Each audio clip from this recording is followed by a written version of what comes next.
परिचय। अमित, तुम क्या कर रहे हो? आओ राहुल, तुम तो जानते ही हो कि हमारे गणित के अध्यापक ने हमें नया पाठ परिमेय संख्याएं पढ़ाया है। मैं प्राकृतिक संख्याओं, पूर्ण संख्याओं और पूर्णांकों के बारे में जानता हूँ, लेकिन परिमेय संख्याएं क्या होती हैं? यह संख्याएं अंश और हर के रूप में होती हैं, जिसका अंश शून्य या कोई धनात्मक पूर्णांक होता है और जिसका हर एक धनात्मक पूर्णांक होता है। मैं समझा नहीं? आओ, मैं तुम्हें समझाता हूं।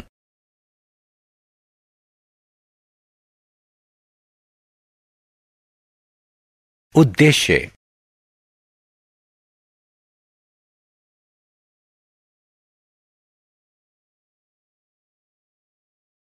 परिमेय संख्याओं को परिभाषित करना, समान परिमेय संख्याओं को लिखना, परिमेय संख्याओं की तुलना करना, परिमेय संख्याओं को उनके मानक स्वरूप में परिवर्तित करना, परिमेय संख्याओं का जोड़, व्यावकलन, गुणन और भाग करना। परिमेय रेशनल संख्या की परिभाषा। रेशनल शब्द की उत्पत्ति रेशियो यानी अनुपात से हुई है। तुम्हारा मतलब है रेशियो 3:2 की, जिसे 3/2 भी लिखा जा सकता है, एक परिमेय संख्या है। हाँ, इसी प्रकार दो पूर्ण संख्याओं P और Q का अनुपात, जिसमें Q 0 के बराबर ना हो, को P/Q के रूप में लिखा जा सकता है। परिमेय संख्याओं को इसी रूप में व्यक्त करते हैं। परिमेय संख्या वह संख्या है जिसे P/Q के रूप में लिखा जा सकता है, जहां P और Q दोनों पूर्ण संख्याएं हैं और Q 0 नहीं है। राहुल, अब तुम बताओ कि क्या 4/5 परिमेय संख्या है? हाँ, 4/5 परिमेय संख्या है, क्योंकि यह P/Q के रूप में है और Q 0 नहीं है। और क्या 3/4 परिमेय संख्या है? हाँ, क्योंकि 3 और 4 दोनों पूर्णांक हैं। अंश और हर। क्या तुम जानते हो कि अंश और हर क्या होते हैं? परिमेय संख्या P/Q में P अंश होता है और Q हर होता है। उदाहरण स्वरूप 3/7 में 3 अंश है और 7 हर है। क्या पूर्ण संख्याएं भी परिमेय संख्याएं होती हैं? हाँ, उदाहरण स्वरूप पूर्ण संख्या 5 एक परिमेय संख्या है, क्योंकि आप इसे 5/1 के रूप में लिख सकते हैं।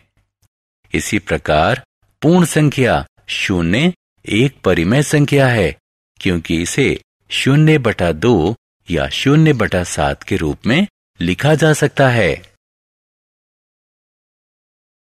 समान परिमेय संख्याएं। अब मैं तुम्हें समान परिमेय संख्याओं के बारे में बताऊंगा। इस परिमेय संख्या को देखो। ये दोनों परिमेय संख्याएं समान हैं, लेकिन कैसे? क्योंकि जब हम किसी दी हुई परिमेय संख्या को किसी शून्येतर पूर्णांक से गुणा करते हैं, तो हमें एक अन्य परिमेय संख्या प्राप्त होती है, जो दी गई संख्या के समान होती है। उदाहरण स्वरूप 2/3 समान है 10/15 के।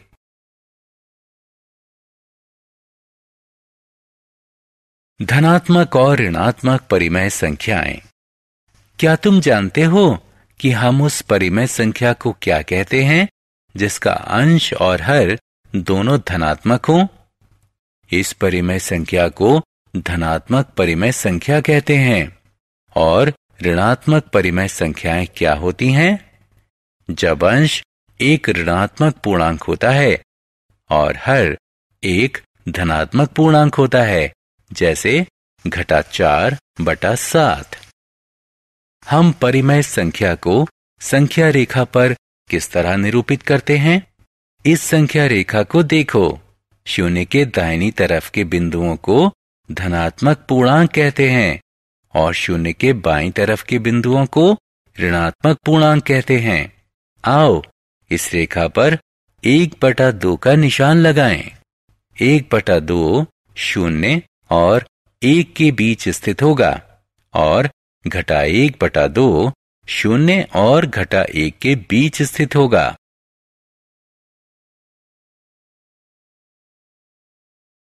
मानक रूप।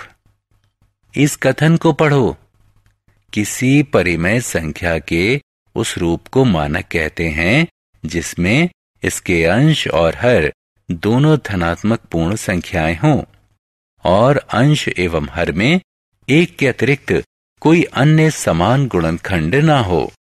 क्या ये सभी परिमेय संख्याएं मानक रूप में हैं? हाँ, क्योंकि इनके अंश और हर का एक के अतिरिक्त कोई समान गुणनखंड नहीं है। और यदि कोई परिमेय संख्या मानक के रूप में नहीं है तो उसे मानक रूप में परिवर्तित किया जा सकता है।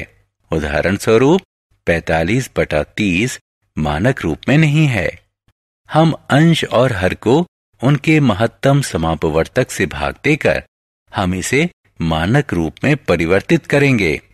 45 और 30 का महत्तम समापवर्तक 15 है। हाँ, अब हम अंश और हर को 15 से भाग देंगे, जिसके परिणाम स्वरूप हमें परिमेय संख्या घटा 3/2 प्राप्त होगी। तुलना। यदि हमें दो परिमेय संख्याएं दी जाएं, तो क्या तुम उनकी तुलना कर सकते हो? नहीं, मैं तुम्हें बताऊंगा कि परिमेय संख्याओं की तुलना कैसे करें। हम जानते हैं कि ऋणात्मक संख्याएं सदैव धनात्मक संख्याओं से छोटी होती हैं। हम परिमेय संख्याओं की तुलना संख्या रेखा के माध्यम से भी कर सकते हैं। संख्या शून्य से जितनी बड़ी दाहिनी तरफ स्थित होगी, वह उतनी ज्यादा बड़ी होगी। उदाहरण स्वरूप 2/3 यहाँ स्थिति है और 1/3 यहाँ स्थित है। अतः कौन संख्या बड़ी है? 2/3। सही। अतः 2/3 बड़ी संख्या है 1/3 से। इसी प्रकार घटा 1/3 बड़ी है घटा 2/3 से, क्योंकि घटा 1 घटा 3 के दाहिनी तरफ स्थित है। जोड़। क्या हम परिमेय संख्याओं को जोड़ सकते हैं?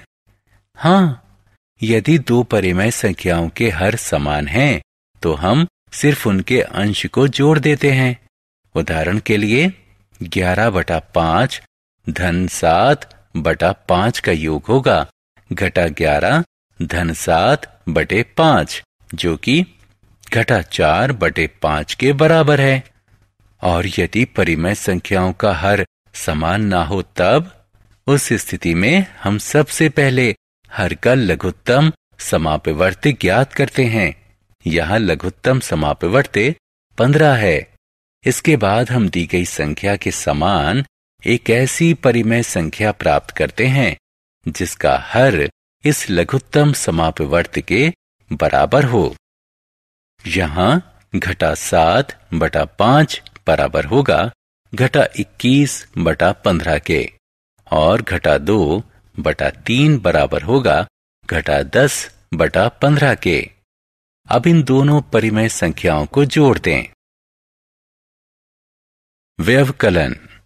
जोड़े की तरह जब हर समान हो तो हम सिर्फ अंश का व्यवकलन कर देते हैं और हर को समान रहने देते हैं। और यदि हर समान ना हो तो दोनों हर का लघुत्तम समापवर्ती निकालकर दी गई संख्याओं के समान परिमेय संख्याएं प्राप्त कर लेते हैं, जिनका हर इस लघुत्तम समापवर्ती के बराबर होता है। इसके बाद दोनों परिमेय संख्याओं का व्यवकलन कर देते हैं। क्या तुम अंदाजा लगा सकते हो कि परिमेय संख्याओं का गुणन कैसे करते हैं? किसी परिमेय संख्या को किसी धनात्मक पूर्णांक से गुणा करते समय हम उस संख्या से सिर्फ अंश में गुणा करते हैं और हर को समान रहने देते हैं। बहुत अच्छे, अब तुम सीख गए। भाग शुरू करने से पहले मैं तुम्हें व्युत्क्रम या गुणनात्मक प्रतिलोम के बारे में बताऊंगा। ये व्युत्क्रम क्या होता है? आओ एक उदाहरण से समझें। 2/7 का व्युत्क्रम 7/2 है। 7/9 का व्युत्क्रम 9/7 है। ठीक है, समझ गया। घटा 5/4 का व्युत्क्रम 4/5 है। सही। अतः जब हम एक परिमेय संख्या को दूसरी परिमेय संख्या से भाग देते हैं तो हम एक परिमेय संख्या को दूसरी परिमेय संख्या को व्युत्क्रम से गुणा कर देते हैं। सारांश। आइए हमने जो कुछ सीखा है उसे संक्षेप में दोहराएं। वह संख्या है जिसे P/Q के रूप में लिखा जा सकता है, जहां P और Q दोनों पूर्णांक हैं और Q शून्य नहीं है। परिमेय संख्या कहलाती है।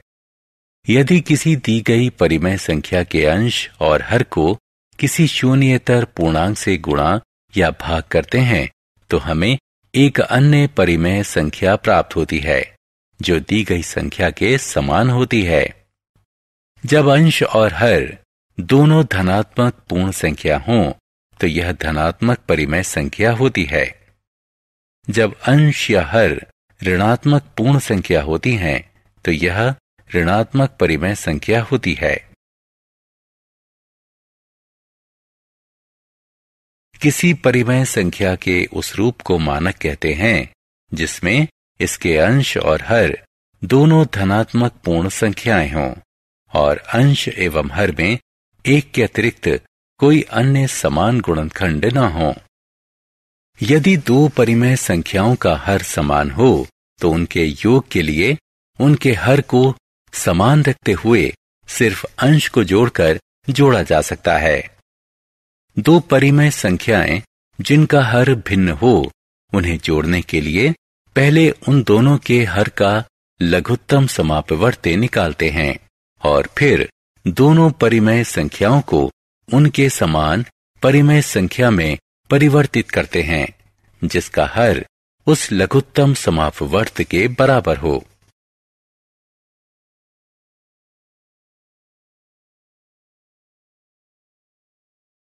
दो परिमेय संख्याओं के व्यवकलन के लिए हम जिस संख्या को घटाते हैं उसके योज्य प्रतिलोम को उस संख्या से जोड़ देते हैं।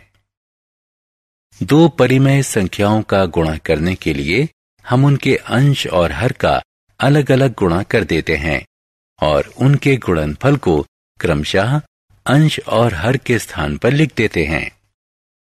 किसी दी गई परिमेय संख्या को किसी शून्येतर परिमेय संख्या से भाग देने के लिए हम उसे संख्या के व्युत्क्रम को दी गई संख्या से गुणा कर देते हैं।